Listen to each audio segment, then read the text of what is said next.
सोचिए, जब भारत के सबसे पवित्र धाम बद्रीनाथ और केदारनाथ में यह कह दिया जाए कि कुछ भारतीय वहां सिर्फ अपने धर्म की वजह से प्रवेश नहीं कर सकते, तो सवाल सिर्फ आत्मा का नहीं रहता, सवाल उठता है संविधान का, समानता का और भारत की धर्मनिरपेक्ष आत्मा का। उत्तराखंड में गैर हिंदुओं की एंट्री बैन का प्रस्ताव रखा गया है, जिसमें 48 मंदिरों तक यह फैलता हुआ नजर आ रहा है। यह फैसला आज हमें यह सोचने पर मजबूर करता है, क्या धार्मिक परंपरा संविधान से ऊपर हो सकती है। इस वीडियो में हम समझेंगे पूरी खबर क्या है और संविधान इसके बारे में क्या कहता है, सुप्रीम कोर्ट ऐसे मामलों को कैसे देखता है, और इसके साथ ही हम यह भी देखेंगे कि इसमें यह जो विवाद है यह यूपीएससी के लिए कितना अहम है और किस किस से पेपर से रिलेवेंट है, ये भी देखेंगे।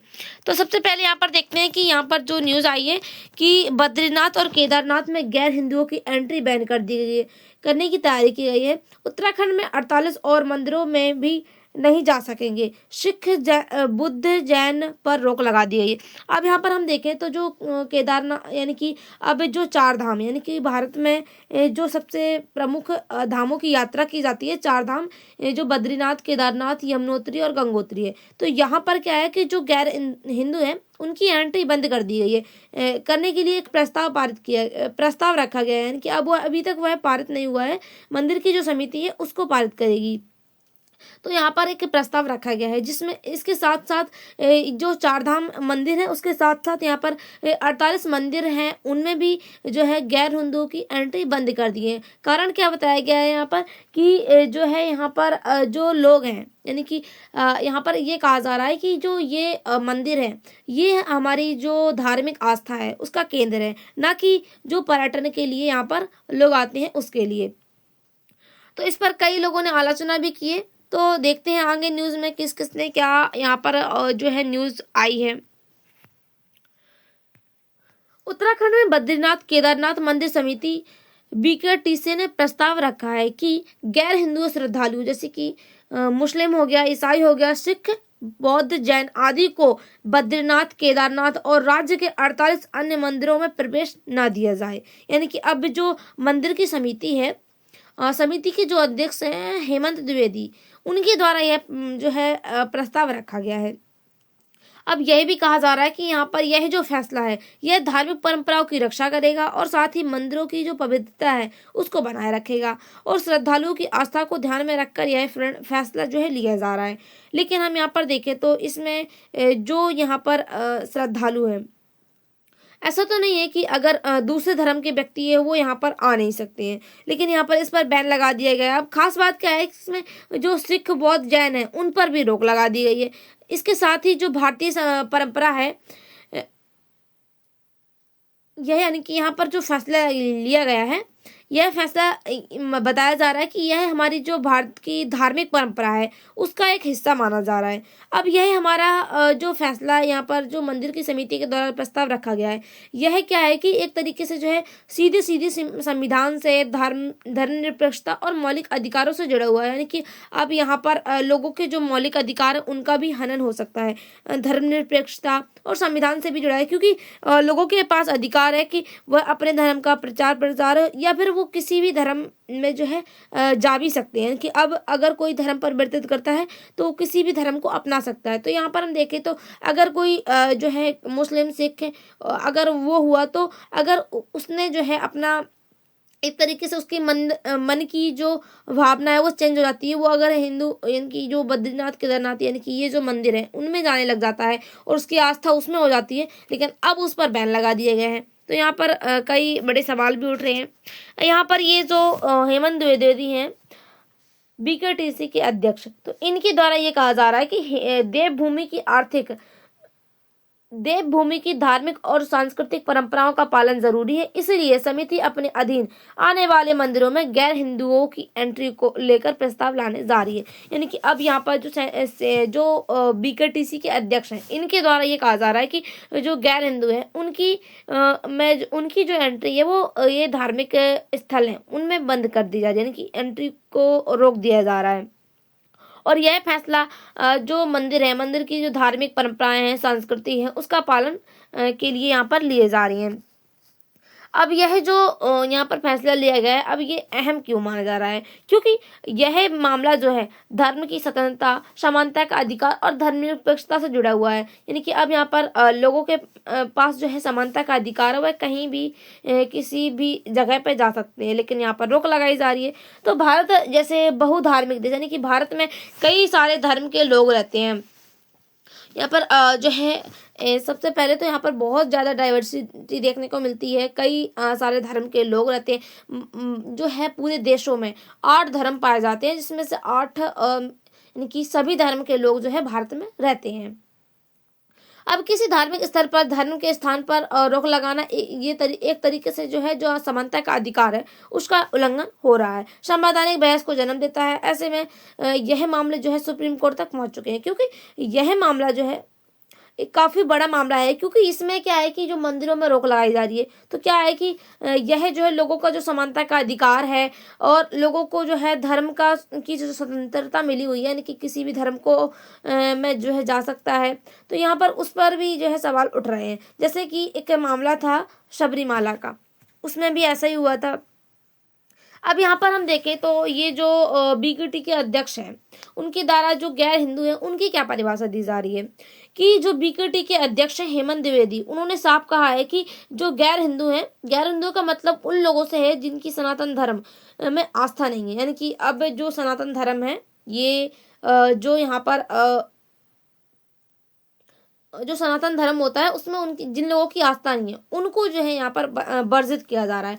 अब उन्होंने यह भी कहा है कि जो लोग सनातन परंपरा में विश्वास रखते हैं और उनके लिए है जो केदारनाथ, बद्रीनाथ और गंगोत्री और यमुनोत्री के धाम खुले हुए हैं। अब यहाँ पर हम देखें तो इनके द्वारा जो यहाँ पर अध्यक्ष हैं, बीकेटी के अध्यक्ष यानी कि मंदिर समिति के जो अध्यक्ष हैं, उनके द्वारा ये कहा जा रहा है कि अगर कोई व्यक्ति ऐसा है, वह जो है सनातन धर्म में आस्था नहीं रखता है, तो वह जो है यहाँ पर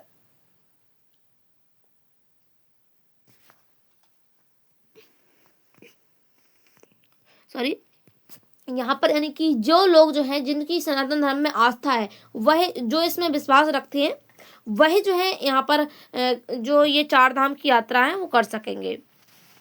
अब यहाँ पर कौन कौन से 48 मंदिर हैं, जैसे कि हम यहाँ पर देखें केदारनाथ, बद्रीनाथ, तुंगनाथ, मध्येश्वरी, भविष्यवंदी और वृद्धबंदरी, ध्यान बंदरी, योग बंदरी, नरसिंह मंदिर, जोशी मठ, नरसिंह मंदिर, पाखी, गौरी मैया मंदिर, विश्वनाथ मंदिर, सीता देवी मंदिर, नरसिंह मंदिर दमरी में है ये, और आदि जो केदारेश्वरी है, केदारेश्वर मंदिर है वो भी, और यहाँ पर कालीशिला मंदिर, वसुंधरा, ओंकालेश्वर,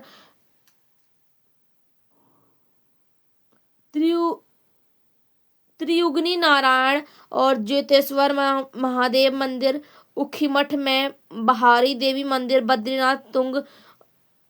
बद्रीनाथ तप्त कुंड, और यहाँ पर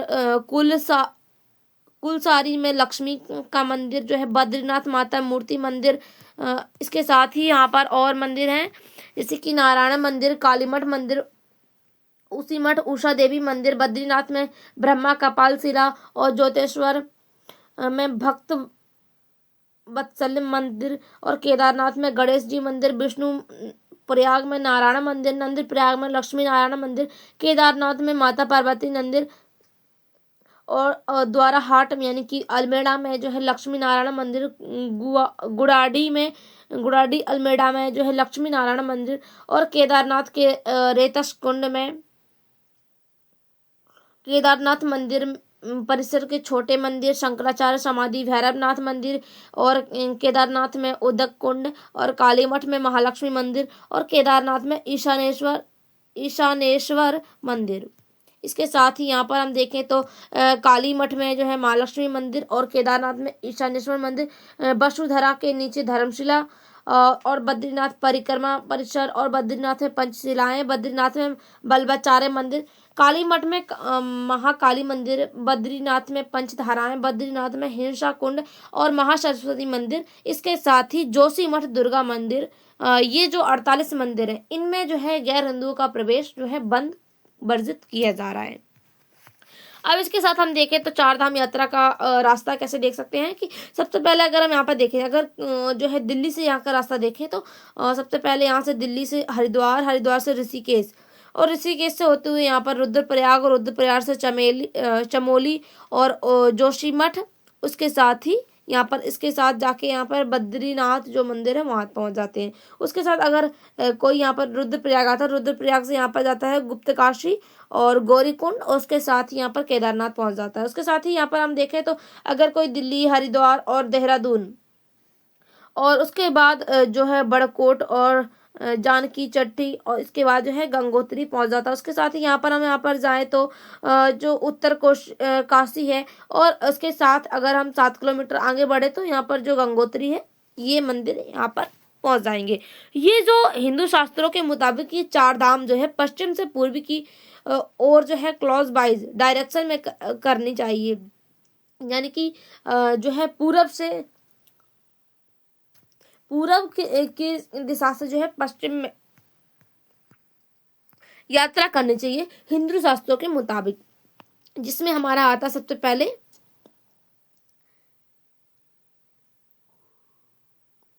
जो बद्रीनाथ है, उसके बाद केदारनाथ है, गंगोत्री, यमुनोत्री, और यहाँ पर जो है इनकी जो यात्रा है चार धाम की वो समाप्त हो जाती है। अब इसके साथ हम यहाँ पर देखें तो 2025 में जो केदारनाथ और बद्रीनाथ है, इसमें कितने श्रद्धालु जो है वो पहुंचे थे। अब केदारनाथ बद्रीनाथ धाम में हर साल देश विदेश से बड़ी संख्या में श्रद्धालु दर्शन के लिए पहुंचते हैं। इसी वजह से एंट्री बैन से जुड़ा कोई भी कदम सीधे यात्रियों पर असर डालता है, क्योंकि यहाँ पर जो यात्री हैं जो पर्यटन के लिए आते हैं, यहाँ की मंदिर की जो भव्य यहाँ पर मूर्ति बनी हुई है मंदिर में, और यहाँ पर जैसा भी यहाँ का जो मंदिर का माहौल है उसको देखने के लिए लोग विदेश से यहाँ पर पर्यटन के रूप में आते हैं। और यहाँ पर जैसे कि जो बद्रीनाथ मंदिर है, इसमें बताया जाता है कि ये 6 महीने बाद जो है खुलता है यहाँ का द्वार। तो इस तरीके से जो है यहाँ पर काफ़ी लोग जो है इसको देखने के लिए आते हैं। अब 2025 में यात्रा सीजन में रिपोर्ट के मुताबिक जो है केदारनाथ धाम में 16,56,539 श्रद्धालु पहुंचे, जबकि बद्रीनाथ में करीब 16.5 जो है लाख श्रद्धालुओं ने दर्शन किए। यह आंकड़े बताते हैं कि दोनों धामों से जुड़ा कोई भी फैसला सिर्फ उत्तराखंड नहीं बल्कि पूरे देश के यात्रियों से जुड़ा हुआ है। यानी कि अब यहाँ पर फैसला लिया जा रहा है, ये जो मंदिर समिति है, मंदिर समिति के द्वारा जो फैसला लिया जा रहा है, ये फैसला केवल जो यहाँ पर उत्तराखंड है, उत्तराखंड से रिलेटेड नहीं है, बल्कि ये पूरे देश से जुड़ा हुआ है। पूरे देश, यानी कि हम यहाँ पर पूरे देश के साथ साथ यहाँ पर जो विदेश से जो श्रद्धालु आते हैं उनसे भी जुड़ा हुआ है इसके साथ ये मामला। सबसे पहले हम यहाँ पर इसकी रिपोर्ट देखें, यानी कि 2021 से लेकर अब 2025 तक कितने आंकड़े जो हैं वो बढ़े हुए हैं। 2021 में हम संख्या देखें तो 1,57,947 थी। ये यहाँ पर संख्या काफ़ी कम रही है, क्योंकि यहाँ पर 2021 में कोविड का समय रखा था, तो इसके कारण जो है प्रतिबंध हो रखे थे, लॉकडाउन लग रखा था, तो इसके कारण जो लोग हैं वो नहीं आ पाए थे ज़्यादा श्रद्धालु। अब इसके साथ ही 2022 की बात करें तो 17,63,549 यात्री जो है जब यहाँ का द्वार खुला तो यह पूरी तरीके से जो है खुलने पर यहाँ पर भीड़ उमड़ी थी। उसके साथ ही 2023 की बात करें तो 18,35,000 जो है श्रद्धालुओं की संख्या ने नया रिकॉर्ड बनाया था, यानी कि अब यहाँ पर सबसे बड़ा रिकॉर्ड जो है यहाँ पर बनाया गया था 2023 में। उसके साथ 2024 की बात करें तो 14,35,341 जो है मानसून और मौसम के प्रभाव के कारण उतार चढ़ाव रहा है, यानी कि अब यहाँ पर मानसून में उतार चढ़ाव रहा था, जिसके कारण जो है यहाँ पर श्रद्धालु भी कम पहुँचे थे। अब 2025 की बात करें तो इस वर्ष भक्तों में जो है भारी उत्साह देखा गया है। यहाँ पर 16,60,224 श्रद्धालु जो है इस वर्ष 2025 में यहाँ पर पहुँचे थे बद्रीनाथ केदारनाथ। इसके साथ अब हम देखें तो जो केदारनाथ बद्रीनाथ मंदिर की समिति है, किस कानून के तहत यह जो समिति है वो बनी हुई है, यानी कि अब यहाँ पर जो समिति है किस कानून के तहत बनी हुई है। श्री बद्रीनाथ केदारनाथ मंदिर की समिति का गठन यूपी के दी यूपी बद्रीनाथ और केदारनाथ टेम्पल एक्ट 1939 के तहत किया गया है। यानी कि अब यहाँ पर इसकी जो समिति है इसका गठन 1939 जो एक्ट है उसके तहत यहाँ पर किया गया है। यह मंदिर के द्वारा एक्ट बनाया गया था। यह कानून जो है मंदिरों के बेहतर प्रशासन और प्रबंधन के लिए बनाया गया है। इस अधिनियम में समिति की संरचना, उनके अधिकार, मंदिर संचालन और व्यवस्था बनाए रखने के लिए नियम बनाने से जुड़ी बातें तय की गई हैं। यानी समिति के पास मंदिरों के प्रशासन और व्यवस्था को लेकर निर्णय लेने का अधिकार है, इसी कानून के तहत आता है। यानी कि अब यहाँ पर मंदिर से जुड़ा कोई भी किसी भी प्रकार का कानून हो या फिर कोई भी नियम मंदिर के तहत जो मंदिर से रिलेटेड लागू करने होती हैं वह यह समिति जो है लागू करती है। अब यहाँ पर जो बद्रीनाथ धाम है इसके बारे में हम कुछ जानते हैं कि यानी कि इसका जो हिस्टोरिकल महत्व है वो क्या रहा है। यानी कि अब यहाँ पर देखें जो बद्रीनाथ मंदिर है ये क्या है कि जो अलकनंदा नदी है इसके किनारे पे है। उत्तराखंड में चमोली में अलकनंदा नदी है। अलकनंदा नदी के किनारे पे जो है यहाँ पर बद्रीनाथ धाम है वो है। अब यहाँ पर जो चार धाम है, चार धामों में ये मंदिर जो है हिंदू की जो नागर शैली है उसमें बना हुआ है। जो हमारे हिंदू जो शासक थे उसके जो नागर शैली थी उस शैली के द्वारा जो है यह मंदिर बना हुआ है। अब इसके साथ ही मंदिर परिसर के सामने गर्म पानी का प्राकृतिक कुंड यानी कि तप कुंड है। अब यहाँ पर जो बद्रीनाथ मंदिर है इसके सामने एक कुंड भी बना है जिसका नाम है तप्त कुंड, और यह जो है विष्णु की लगभग 1 मीटर ऊंची काले शालिग्राम की मूर्ति स्थापित है। यानी कि अब यहाँ पर जो है शालिग्राम यहाँ पर जो विष्णु भगवान है उनको कहा जाता है, तो उनकी मूर्ति भी यहाँ पर बनी हुई है। और ये जो बद्रीनाथ मंदिर है ये एक तरीके से जो विष्णु देव है यानी कि विष्णु को जो है यह एक तरीके से समर्पित है जो बद्रीनाथ मंदिर है। इनकी अब यहाँ पर जो विष्णु के रूप थे बद्री नारायण उनको समर्पित है। अब यहाँ के जो मुख्य पुजारी हैं रावल कहलाते हैं और वे जो है केरल के नंबूदरी के ब्राह्मण हैं। कपाट बंद होने के बाद यानी कि अब यहाँ पर जब इसका गेट बंद हो जाता है उसके बाद जो मूर्ति की जोठी मठ ले जाया जाता है। यानी कि इसकी जो मूर्ति है उसको जोठी मठ ले जाया जाता है जहाँ शीतकालीन के दौरान वहाँ पर पूजा होती है। और इसमें क्या है कि अब इसकी हम बात करें तो ये जो बद्रीनाथ मंदिर है इसकी पुरानी मान्यताएं क्या रही हैं और इतिहास इसका क्या रहा है। अब विष्णु पुराण, महाभारत, स्कंद पुराण जैसे ग्रंथों में इसका जिक्र मिला है। अब मान्यता के अनुसार है कि जो मूर्ति को आदि शंकराचार्य ने 8वीं शताब्दी में नारद कुंड से निकाला था। यानी कि अब यहाँ पर जो मूर्ति स्थापित है इस मूर्ति को नारद कुंड से निकाला गया था आदि शंकराचार्य के द्वारा। 1803 में भीषण गढ़वाल भूकंप में मंदिर को भारी नुकसान पहुंचा था। जो वर्तमान में मंदिर संरचना ज्यादातर 17वीं 18वीं शताब्दी से गढ़वाल राजाओं ने फिर से बनवाई थी। यानी कि अब यहाँ पर 17वीं 18वीं शताब्दी में यह मंदिर के जो मंदिर बना हुआ है हिंदू नागर शैली में, यह यहाँ पर जो है गढ़वाल राजाओं ने फिर से बनवाई थी 17वीं 18वीं शताब्दी में। अब उसके बाद हम यहाँ पर देखें कि जो यहाँ यह प्रस्ताव है यह पास होते ही जो गैर हिंदू है उनकी एंट्री जो है उस पर तुरंत रोक लगाई जा सकती है। 1939 के अधिनियम में समिति को वायलॉज बनाने का अधिकार दिया गया है जिसके जरिए मंदिर के अंदर व्यवस्था, संचालन और प्रवेश से जुड़े नियम तय किए जा सकते हैं। लेकिन इस अधिनियम में यह भी स्पष्ट है कि वायलॉज प्रभावी करने के लिए उन्हें निर्धारित तरीके से प्रकाशित करना और राज्य सरकार से पुष्टि जैसी प्रक्रिया अहम हो जाती है। इसीलिए केवल प्रस्ताव पास होना ही आखिरी कदम नहीं माना जाता है, बल्कि उसके बाद यह देखना होगा कि नियम किस प्रक्रिया से लागू किया जाता है। यानी कि अब यहाँ पर जो प्रस्ताव पास किया जाता है मंदिर समिति के द्वारा, तो उसके बाद यह भी देखा जाता है कि ये जो नियम लागू हुए हैं तो ये एक तरीके से सही तरीके से यहाँ नियम लागू हुए हैं और इनका पालन हो रहा है या नहीं। अब यहाँ पर हम जो केदारनाथ मंदिर है उसके बारे में देखें तो यह समुद्र तल से 3562 मीटर की ऊंचाई पर रुद्रप्रयाग जिले में स्थित है। इसमें 12 ज्योतिर्लिंगों, 4 धामों और पंच केदारों में से एक प्रमुख धाम माना जाता है। स्वयंभू ज्योतिर्लिंग जिसे केदारेश्वर कहा जाता है, गर्भ ग्रह में विराजमान है। सर्दियों में कपाट बंद होकर भगवान की पूजा ओंकालेश्वर मंदिर में होती है। यानी कि अब यहाँ पर जब सर्दियों में यह मंदिर का जो गेट है वो बंद हो जाता है, इसको गेट यहाँ पर कपाट को कहा जा रहा है, तो ये बंद हो जाता है। तो उसके बाद जो पूजा है तो ओंकालेश्वर जो मंदिर है उसमें की जाती है। सॉरी, अब इसकी जो इतिहास में मान्यताएं क्या रही हैं उसके बारे में देखें तो कत्यूरी शैली में पत्थरों से निर्मित मंदिर। मान्यता के अनुसार पांडवों में पौत्र राजा जनेज ने करवाया था निर्माण। यानी कि अब जो यह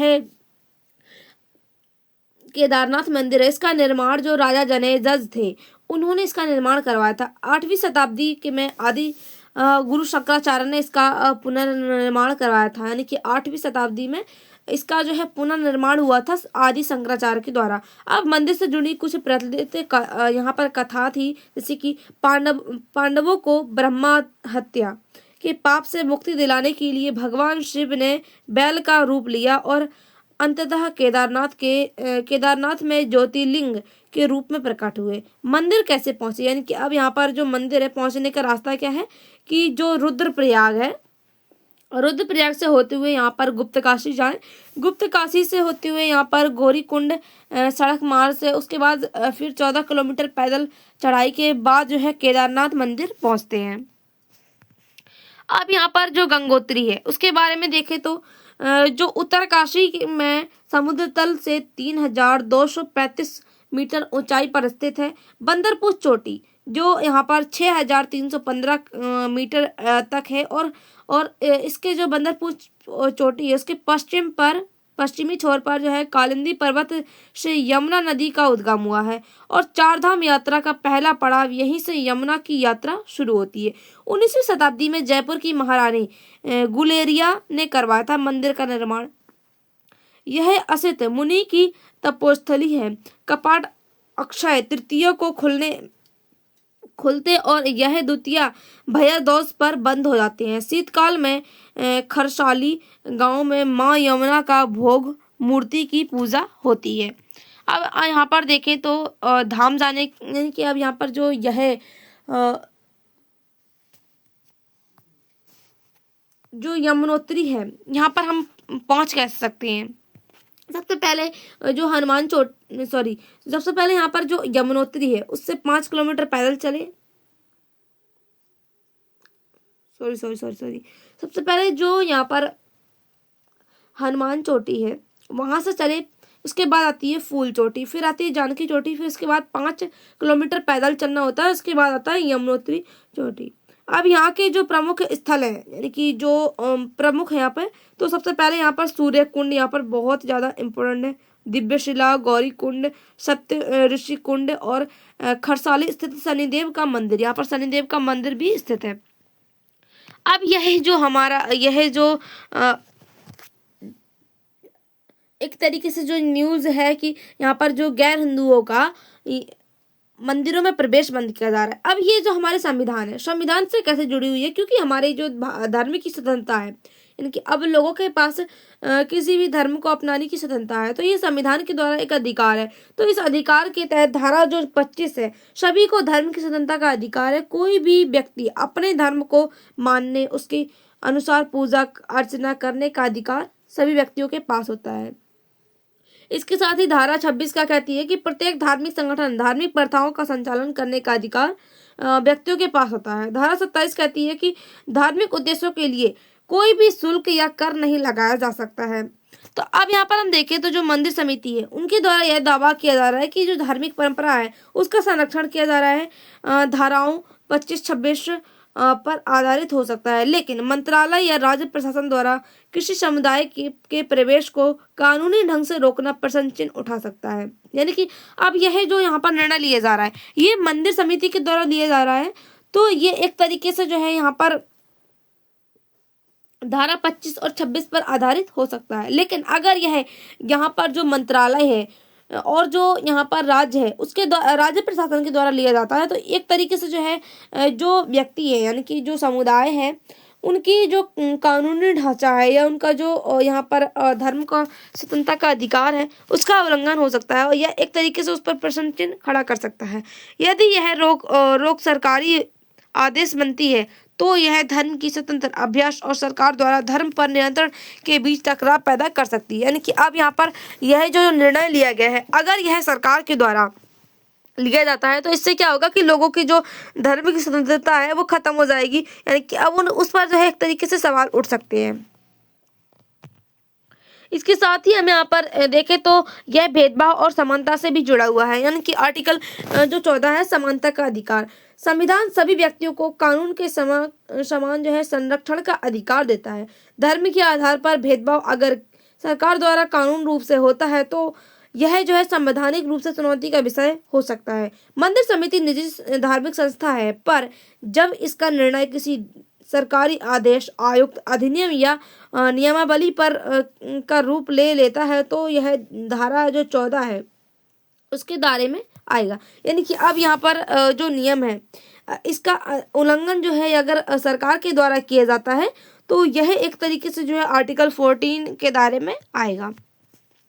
अब धार्मिक संस्थाओं का भी स्थानों का के अधिकार भी हैं लोगों के पास कि यानी कि भारत के कई जो मंदिर हैं गुरुद्वारे हैं और धार्मिक स्थलों में ने इतिहास से कुछ समुदाय के प्रवेश पर प्रतिबंध लगाया है। जैसे कि सर्वोच्च उदाहरण यहाँ पर सबरीमाला का देखा जा सकता है जो कि कानून सुप्रीम कोर्ट में विवाद का विषय रहा। यानी कि अब जो सबरीमाला का यहाँ पर जो केस था इसमें क्या था कि यह जो विषय था ये एक तरीके से जो है कानून यानी कि सुप्रीम कोर्ट में एक विवाद का विषय रहा है। इसके बाद सुप्रीम कोर्ट ने निर्णय लगातार यह स्पष्ट करते आए हैं कि धार्मिक स्वतंत्रता का अधिकार और भेदभाव रहित समाज दोनों को संतुलित करना आवश्यक है। अब जो राज्य शासन है और धार्मिक मामले हैं उस पर हस्तक्षेप भी किया जा रहा है।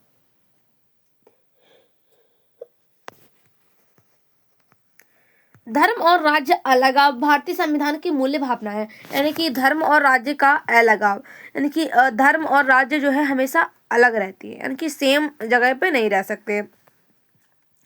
राज्य विशेष रूप से धार्मिक स्थानों को प्रसारित या प्रतिबंधित नहीं कर सकता है परंतु संवैधानिक नियंत्रण सुरक्षा जान पहचान आदि नियमों और कानून बना सकती है।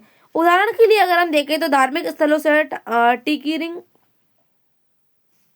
टिकटिंग सुरक्षा चेक निश्चित प्रोटोकॉल आदि को लागू करना संवैधानिक रूप से वैध माना जाता है यदि वे न्याय समानता आवश्यक प्रतिबंध के तहत हो। यानी कि अगर यहाँ पर किसी भी तरीके पर प्रतिबंध लगाया जाता है और जो है संवैधानिक रूप से अगर यह प्रतिबंध लगाया जाता है तो यह जो है अगर सरकार के द्वारा यह प्रतिबंध लगाया जाता है तो यह पूरी तरीके से जो संवैधानिक रूप है उससे वैध माना जाता है। तो इसीलिए क्या होगा कि इससे क्या है जो लोगों की न्याय है समानता है और उनकी जो आवश्यकता है उस पर प्रतिबंध हो सकता है। अब यहाँ पर हम देखें तो ये जो फैसला आया यानी कि जो मंदिर समिति ने इसका फैसला दिया है मंदिर समिति के जो अध्यक्ष थे उन्होंने इसका फैसला दिया था कि यहाँ पर जो गैर हिंदू है उनकी एंट्री बंद कर दी जाए।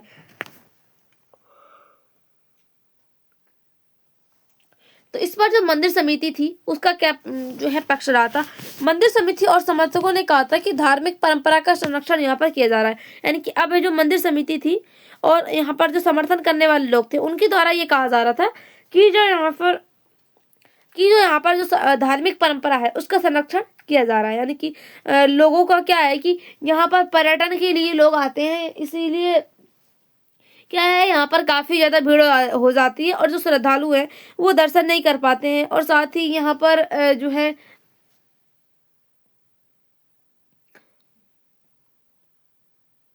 यह एक तरीके से जो है धार्मिक परंपरा है उसके लिए यहाँ पर निर्णय लिया गया है। अब मंदिर विशेष रूप से धर्म के पूजा स्थल होते हैं। यानी कि अब जो व्यक्ति हैं वो यहाँ पर जो है मंदिर के जो है दर्शन करने के लिए और यहाँ पर पूजा करने के लिए जाते हैं। आस्था और भावनाओं की भी रक्षा यहाँ पर बताया जा रहा है कि यहाँ पर आस्था और भावनाओं की रक्षा होगी और श्रद्धालुओं की जो भावनाएं वो आहत ना होंगी। अनुच्छेद 26 का अधिकार यानी कि धार्मिक संस्थानों को अपने नियम तय करने की स्वतंत्रता होती है। अब यह जो धार्मिक संस्थाएं यानी कि अब जो मंदिर की समिति है वही जो है इसका जो है सपोर्ट कर रही है, क्योंकि कोई भी समिति होती है किसी भी चीज की तो उसके पास यह नियम होते हैं कि वह अपनी संस्थाओं को के नियम जो है वो स्वयं तय कर सकती है।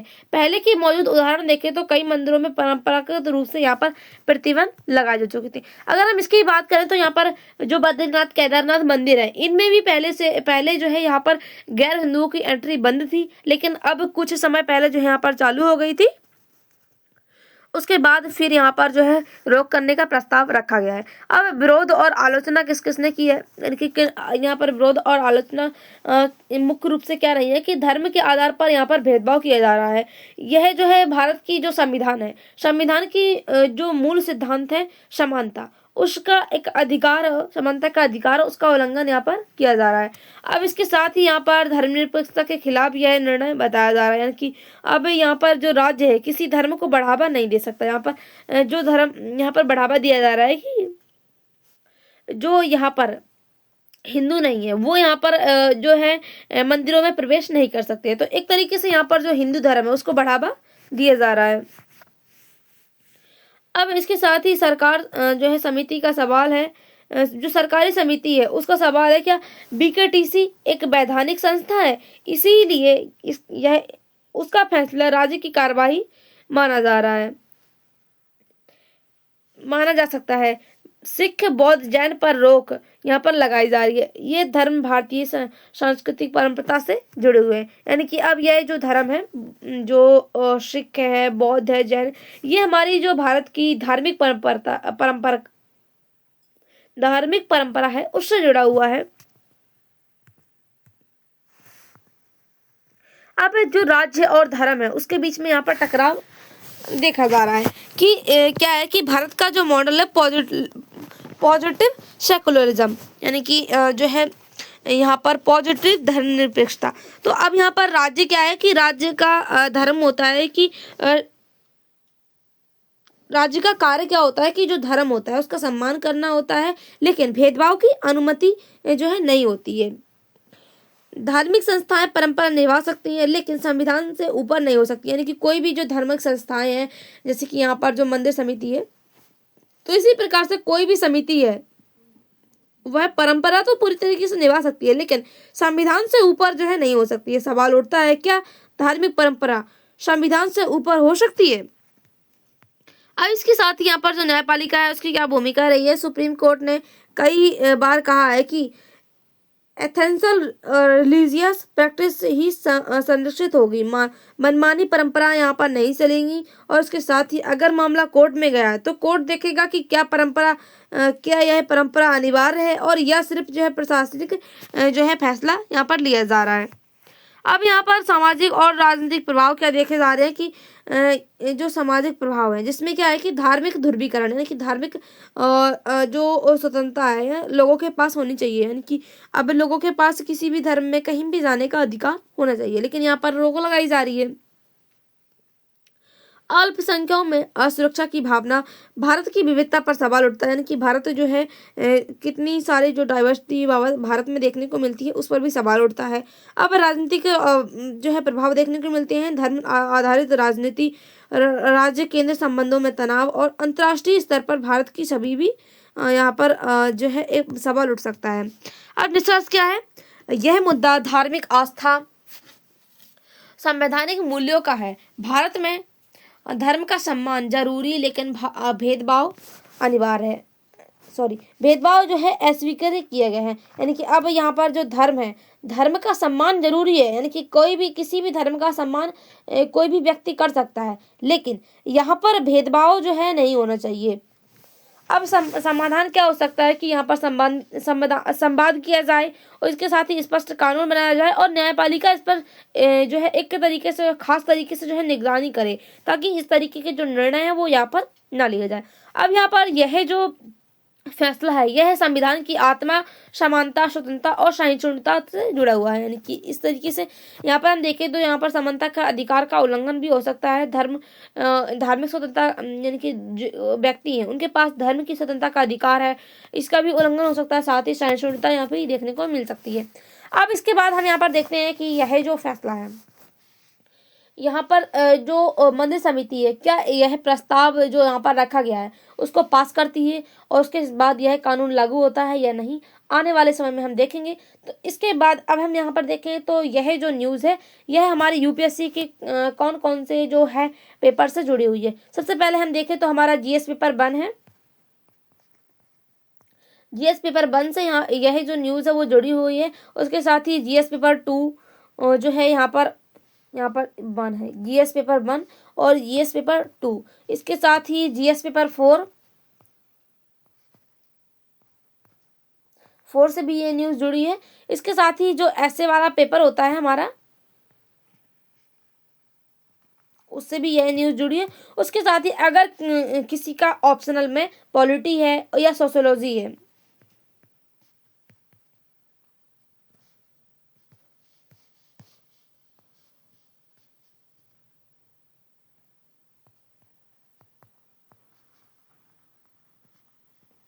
तो उसके ऑप्शनल से भी यह न्यूज़ जुड़ी हुई है। Thank you.